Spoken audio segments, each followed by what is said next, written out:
नया रास्ता पाठ 11। अभी इसमें मीनू को पता चलता है कि उसके पिताजी की हालत काफ़ी गंभीर है, इसलिए वह मीरापुर आई है अपने पिताजी की स्थिति को देखने, उनकी तबीयत का हालचाल पूछने। ये पूरा जो चैप्टर है वो मीरापुर में है और किस तरह से पिताजी की देखभाल की जाती है, किस तरह से पिताजी धीरे धीरे स्वस्थ होने लगते हैं, किस तरह से सभी बच्चे पिताजी की सेवा में जुट जाते हैं, ये बताया गया है इस पाठ में।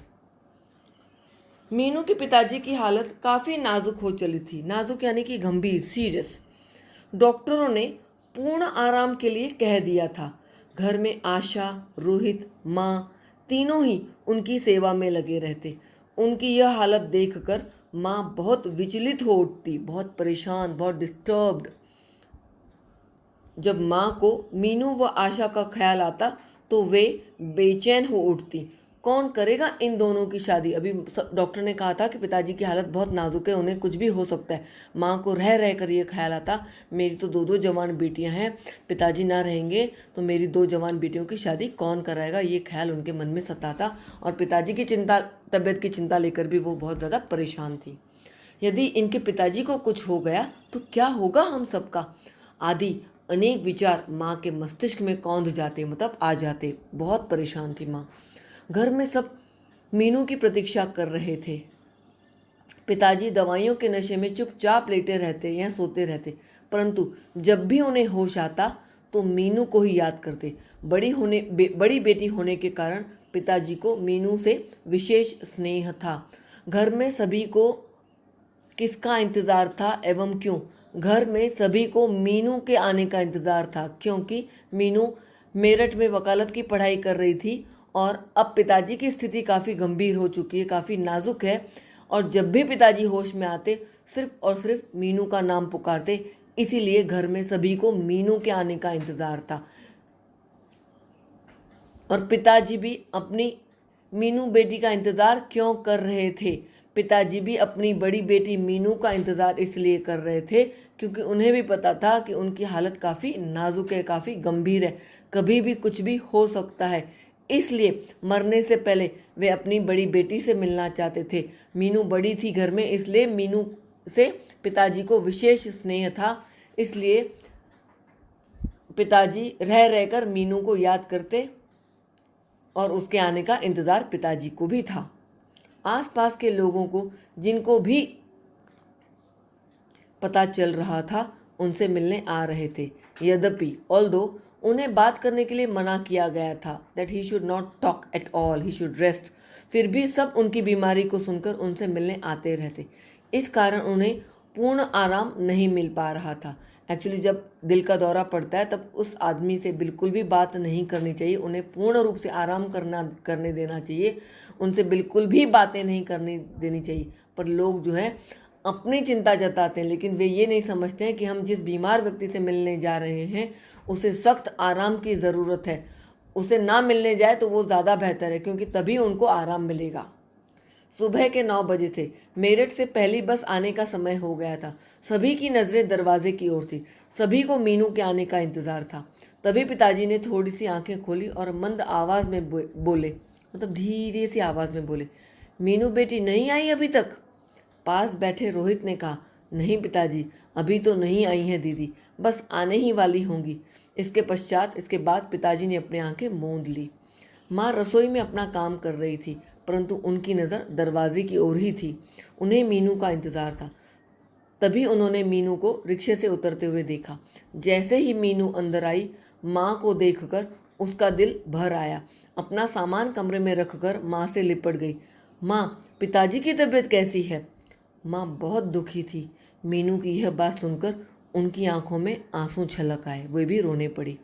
भरे कंठ से रोते हुए बोली, भरे कंठ से उन्होंने उत्तर दिया, अंदर कमरे में लेटे हैं। माँ के आंसू देखकर मीनू का दिल भर आया, उसे भी रोना आ गया।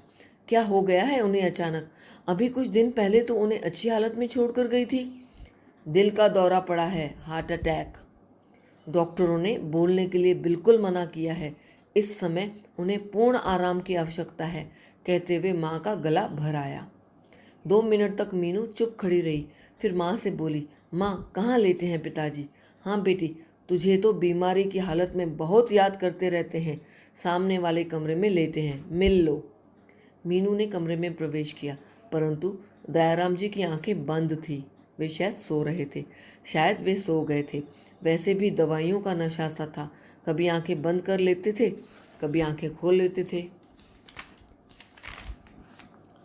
मीनू ने जब देखा कि उनकी आंखें बंद हैं तो उसने उन्हें जगाना उचित न समझा। वह बाहर लौटने लगी। तभी पास बैठे रोहित ने कहा, दीदी आप थोड़ी देर के लिए यहाँ बैठ जाओ, मैं अभी आ रहा हूँ। मीनू को पिताजी के पास बैठाकर रोहित बाहर चला गया। मीनू चुपचाप बैठी समाचार पत्र पढ़ने लगी, न्यूज़पेपर पढ़ने लगी। वो पिताजी को डिस्टर्ब नहीं करना चाहती थी, वो पिताजी के उठने का इंतज़ार करने लगी। फिर भी उसकी एक नज़र समाचार पत्र की ओर थी और दूसरी नज़र पिताजी की ओर। उसे इंतज़ार था कि कब वे जागें और वह उनसे मिले। दयाराम जी ने हल्के से अपनी गर्दन हिलाई। मीनू को आभास हुआ कि शायद वे जाग गए हैं।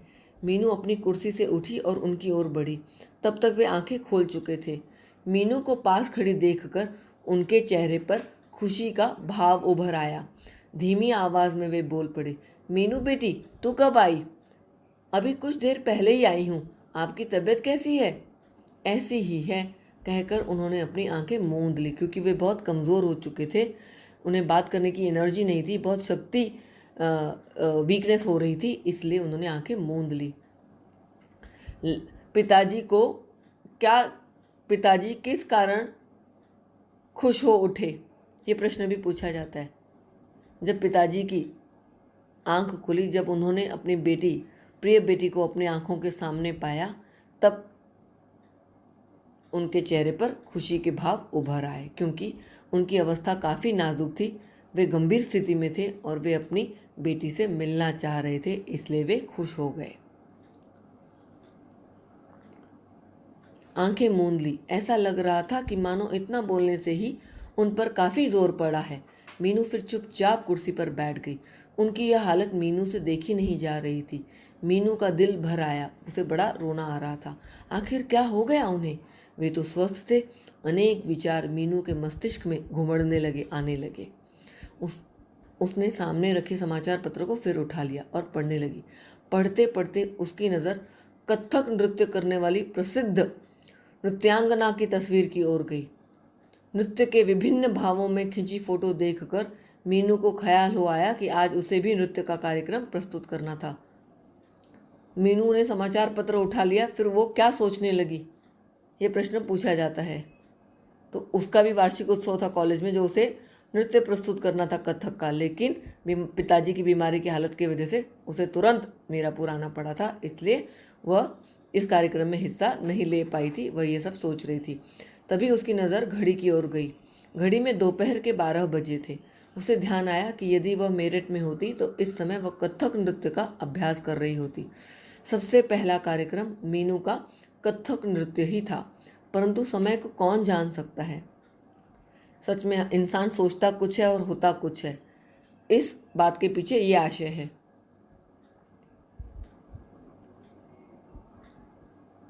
तभी मीनू की छोटी बहन आशा कमरे में आई और बोली, दीदी अब यहाँ पर मैं बैठती हूँ, आप खाना खा लीजिए, आपको माँ बुला रही है।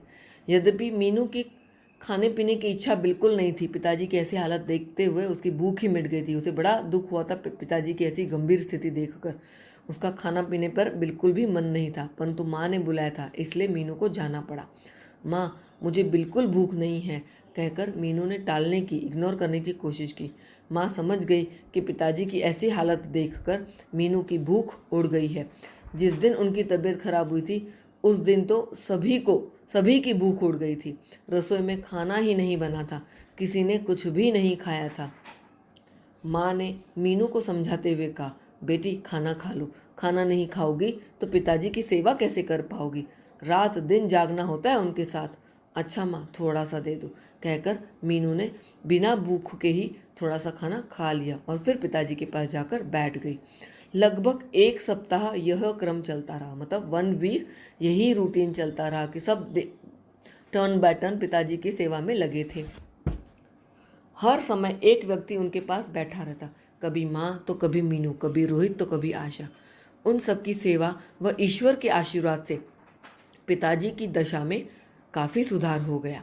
अब वे धीरे धीरे आप अपने आप बैठने भी लगे थे और थोड़ी देर बात भी कर लेते थे।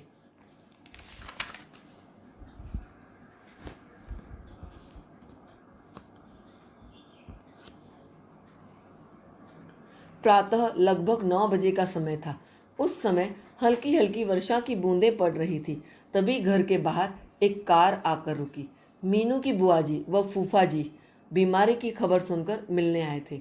मतलब दयाराम जी की बहन जो है वो और उनके पति दिल्ली से उनसे मिलने आए थे। बुआ जी और फूफा जी सीधे पिताजी के कमरे में पहुंचे।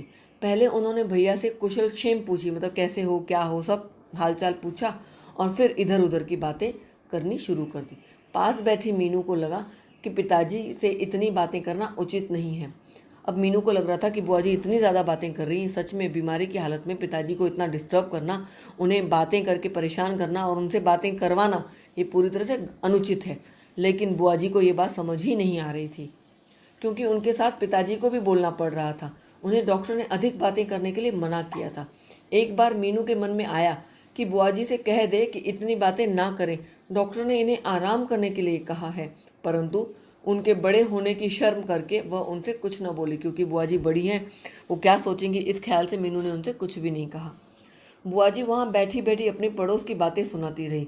फूफा जी बार बार इशारा करके उन्हें चुप कराने की कोशिश करते। फूफा जी उन्हें समझाने की कोशिश करें, अरे इतनी ज़्यादा बातें मत कर, यहाँ वहाँ की बात करने का ये समय है क्या, समय देखकर तो बात कर, उनकी स्थिति गंभीर है, तुझे अक्ल है कि नहीं है। पर यह बात बुआ जी की समझ में आ ही नहीं रही थी। फूफा जी बार बार इशारा करके उन्हें चुप कराने की कोशिश करते रहे, परंतु वे कहाँ चुप होने वाली थी। वे लगातार बोलती ही रही। अब मीनू से चुप न रहा गया। मीनू बोल ही पड़ी, बुआ जी आपको सफ़र की काफ़ी थकान होगी, you must be tired in journey, आप थोड़ा सा खा पी लीजिए, इतनी देर पिताजी भी थोड़ा आराम कर लेंगे। यह बात सुनकर बुआ जी को उठना ही पड़ा। अच्छा बेटी लो, कहकर बुआ जी वहाँ से उठ गई और साथ ही फूफा जी भी उठ गए। अगले दिन बुआ जी वापस जाने के लिए तैयार हो गई, क्योंकि फूफा जी को अपनी फैक्ट्री में एक आवश्यक काम था, अभी उन्हें वापस जाना था। लेकिन जाते जाते भी वो किस तरह से पिताजी को और चिंताग्रस्त कर जाती हैं, उन्हें किस तरह से और परेशान कर जाती हैं, उनके मन में इतने सवाल भर जाती हैं कि पिताजी और भी ज़्यादा परेशान हो उठते हैं।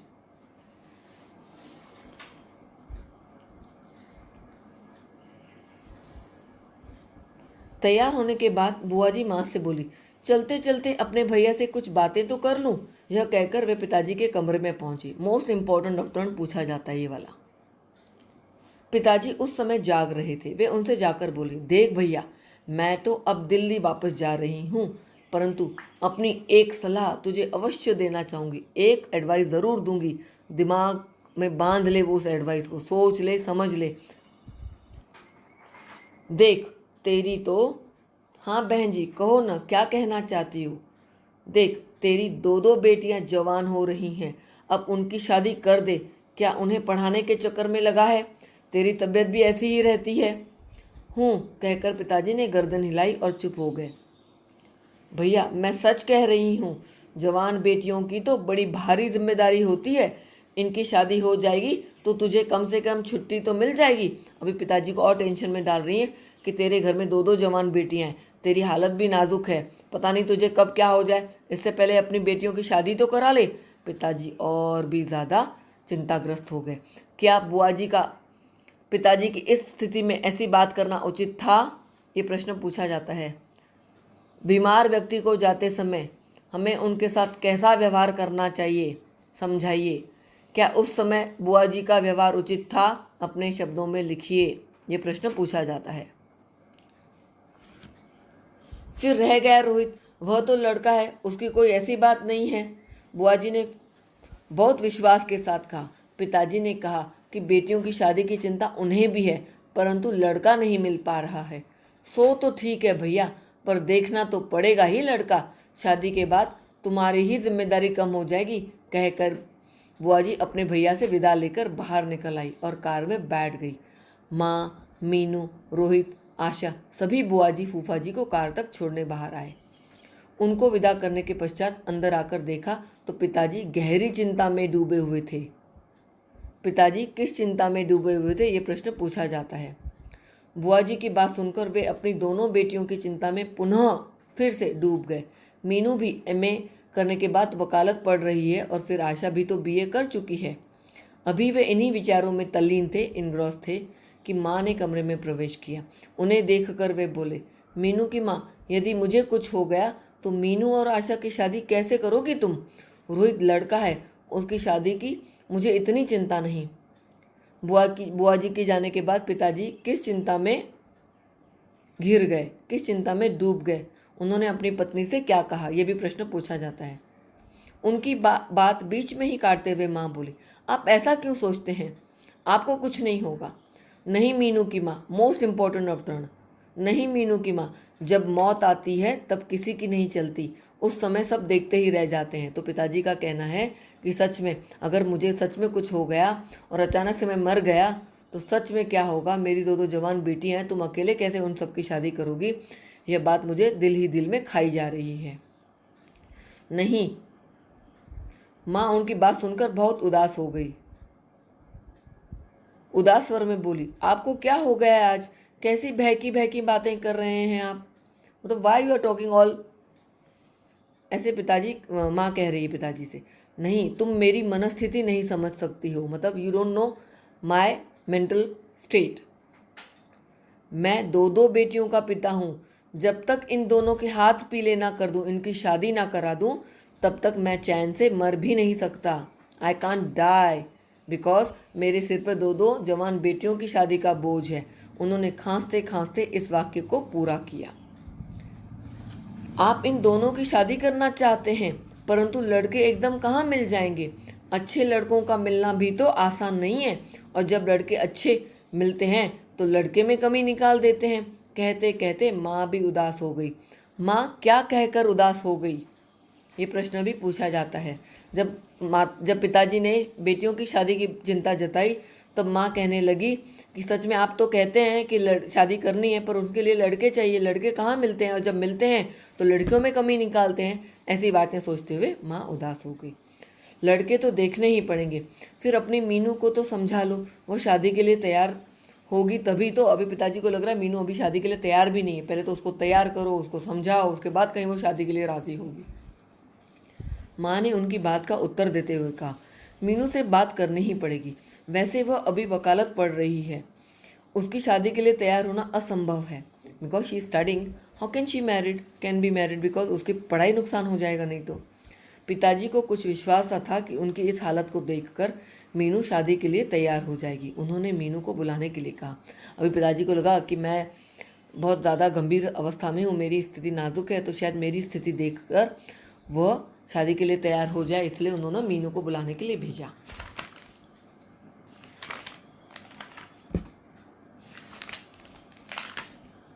माँ ने मीनू को आवाज़ लगाई, मीनू बेटे इधर तो आओ ज़रा। मीनू ने बाहर से ही उत्तर दिया, माँ अभी आई। मीनू ने कमरे में प्रवेश किया तो दयाराम जी ने उसे पास में पड़ी कुर्सी पर बैठने के लिए कहा। उन्होंने मीनू से कहा, मीनू तुम मेरी बड़ी बेटी हो और काफ़ी समझदार हो, मैं कुछ बात करना चाहता हूँ। जी पिताजी कहिए, आप क्या कहना चाहते हैं? बेटी मैं चाहता हूँ कि तुम अब शादी कर लो, फिर आशा की शादी भी तो करनी है। बेटी यदि मुझे मौत भी आई तो तुम्हें इस हालत में छोड़कर मैं चैन से मर भी न सकूंगा। अभी पिताजी बेटी को समझाना चाह रहे थे कि मेरी स्थिति गंभीर है, अगर मैं मर भी जाऊं, लेकिन तुम्हारी मर भी जाऊं तो मुझे चैन से मौत भी नहीं आएगी, क्योंकि तुम लोगों की शादी नहीं हुई। How can I die? नहीं पिताजी आप ऐसी बातें मत कीजिए, ईश्वर की दया से आपको कुछ भी नहीं होगा। कहते कहते मीनू की आंखों में पानी भर आया, वह रोने लगी।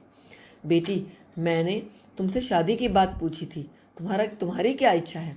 पिताजी आप तो जानते ही हैं कि मैं अब वकालत पढ़ रही हूँ।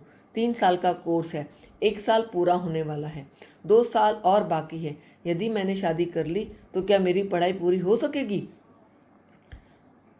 अब ये प्रश्न पूछा जाता है कि पिताजी ने मीनू से शादी के विषय में क्या बात की, और मीनू ने शादी के प्रस्ताव के बारे में, शादी के विषय में बात करते हुए मीनू ने अपने पिताजी की बातों का क्या जवाब दिया, ये प्रश्न पूछा जाता है।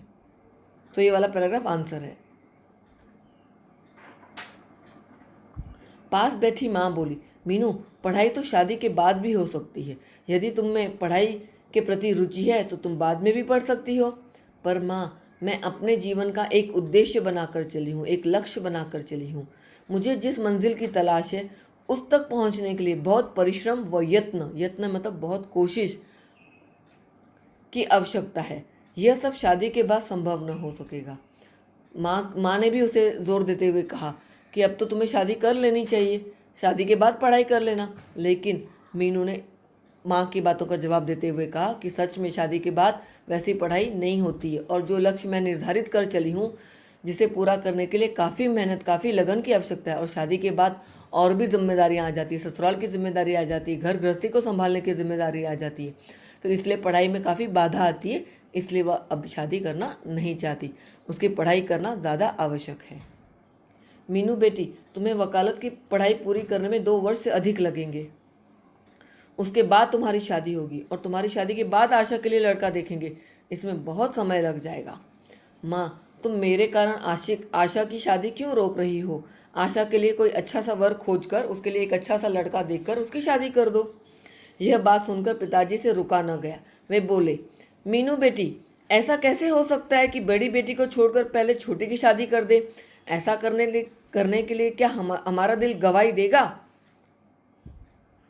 कौन सी बात करने के लिए हमारा दिल गवाही नहीं देता? ये प्रश्न पूछा जाता है। कौन सी बात करने के लिए हमारा दिल गवाही नहीं देता? पिताजी का मानना है कि जब बड़ी बेटी की शादी नहीं हुई हो और उससे पहले छोटी की शादी कर दे, इस बात को लेकर हमारा दिल, हमारे माता पिताजी का दिल गवाही नहीं देता। जो बात उचित हो उसे करने के लिए दिल हमेशा गवाही देता है। मैं जिस उद्देश्य, अभी मीनू अपना तर्क देती है कि सच में मैं भी तो पढ़ाई का लक्ष्य लेकर चली हूँ, मैं भी पढ़ना चाहती हूँ, अपने पाँव पर खड़ी होना चाहती हूँ, स्वावलंबी बनना चाहती हूँ। अगर मैंने ऐसे ही पढ़ाई आधे में छोड़ दी और शादी कर ली तो मेरा न मैं इधर की रहूँगी न मैं उधर की। इसलिए जो बात ठीक है उसके लिए दिल हमेशा गवाही देता है। और सच में मेरे कारण अगर आशा की शादी रुक रही तो आप उसकी शादी कर दीजिए, उसमें कोई बड़ी बात नहीं है। माँ, मीनू ऐसे समझाने की कोशिश करती है। जो बात उचित हो उसे करने के लिए दिल हमेशा गवाही देता है। मैं जिस उद्देश्य को लेकर चल रही हूँ, क्या मैं उसे बीच में ही छोड़ दूँ? यदि मैं पढ़ाई बीच में छोड़कर शादी कर लूँ तो क्या आपका दिल गवाही देगा इस काम के लिए? कुछ रुक कर, नहीं पिताजी, नहीं, इस काम के लिए ना आपका दिल गवाही देगा और ना ही मेरा। सच में आप भी नहीं चाहेंगे कि आपकी बेटी अपना लक्ष्य बीच में छोड़ दे और अपने मंजिल से भटक जाए। मैं जिस मंजिल पर पहुंचना चाहती हूँ उस पर पहुंचने के बाद मेरे साथ साथ आपको भी प्रसन्नता होगी। मीनू ने अपने लिए कौन सी मंजिल सोची थी, इसके बारे में वह पिताजी से क्या कहती है, ये प्रश्न पूछा जाता है। अब आप ही बताइए कि मुझे क्या करना चाहिए, मीनू ने पिताजी की ओर देखते हुए कहा। उसकी यह बात सुनकर माँ व पिताजी दोनों ही चुप रह गए। सच में उन्हें दोनों को पता लग रहा था कि मीनू जो कह रही है वो उचित ही है। उनकी समझ में नहीं आ रहा था कि क्या निर्णय लिया जाए। तभी मीनू बोल पड़ी, आप आशा के लिए अच्छा सा लड़का देखकर उसकी शादी कर दीजिए और मेरी शादी की चिंता मत कीजिए। यह कहकर मीनू वहाँ से उठकर बाहर आ गई। मीनू को मीरापुर आए 1 सप्ताह से अधिक हो गया था। 1 week, more than a week. उसकी पढ़ाई का काफ़ी नुकसान हो गया था। वैसे भी अब पिताजी की तबीयत ठीक सी हो चली थी, बस थोड़ा आराम बताया था। इसलिए मीनू ने सोचा कि अब उसे मेरठ चले जाना चाहिए। सायंकाल का समय था। माँ रसोई घर में व्यस्त थी। मीनू ने सोचा कि कल मेरठ वापस जाने के लिए इस समय माँ से बात कर लेनी चाहिए।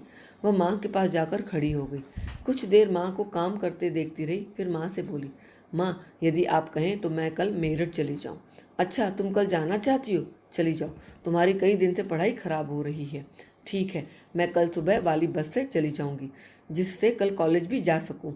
यह कहकर मीनू रसोई से बाहर निकल आई और अपने कमरे में जाकर अपना सामान लगाने लगी। रात के 10 बज चुके थे। मीनू सोने के लिए अपने पलंग पर लेटी, परंतु उसकी आंखों में नींद कहाँ। उसके दिमाग में पिताजी व माँ की वही बातें घूमती रही जो सुबह शादी का प्रस्ताव रखते समय हुई थी। मीनू को लगा कि कहीं उसने शादी से इनकार करके अपने माता पिता के दिल को ठेस तो ना पहुंचाई। दूसरे ही क्षण उसने सोचा कि शादी का प्रस्ताव स्वीकार करना उसके अपने हित में नहीं था, उसके अपने लाभ में नहीं था, उसके अपने फायदे के लिए नहीं था। जिस मंजिल की उसे तलाश थी वह विवाह के बाद उसे कदापि नहीं मिल सकती थी।